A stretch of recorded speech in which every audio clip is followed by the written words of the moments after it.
பூவெல்லாம் பார்க்க அழகாக இருக்கா. பக்கத்துலேயே ஒரு சின்ன வாட்டர் ஃபால்ஸ் இருக்குது பாருங்கள். இது வந்து குளிக்க முடியாது. இன்னொன்று இருக்குது ப்ரைவேட் வாட்டர் ஃபால்ஸ். அது லாஸ்ட்டில் காமிக்கிறேன் வீடியோவில். அதுக்கு முன்னாடி ஒரு ஃப்ரூட் காமிக்கிறேன். அதோட பேர் கரெக்டாக சொல்லுங்கள் பார்க்கலாம்.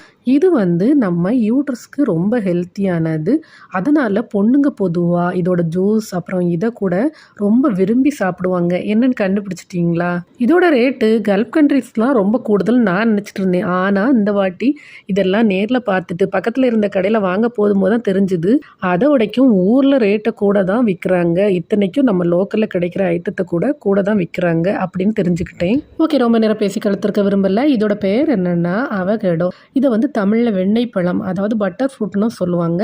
இது கொடைக்கானல் மலையில் ஏறும்போது எல்லா இடமும் இருக்குது சுற்றி சுற்றி. ஆனால் பறிக்கிற மாதிரி இல்லை. கொஞ்சம் மரமாக இருக்கிறதுனால நம்மளால ஏறி பறிக்க முடியாது. சைடில் எல்லாம் சேஃப் இல்லைல்ல அந்த இடத்துல இறங்குறது. அதனால ஓகே, நான் சொன்ன மாதிரியே ப்ரைவேட் வாட்டர் ஃபால்ஸ் ஒன்று காட்டிட்டேன். இது கொஞ்சம் உள்ளாடி இருக்குது. யாரும் அப்படி போக முடியாது ஈஸியில். பாய்.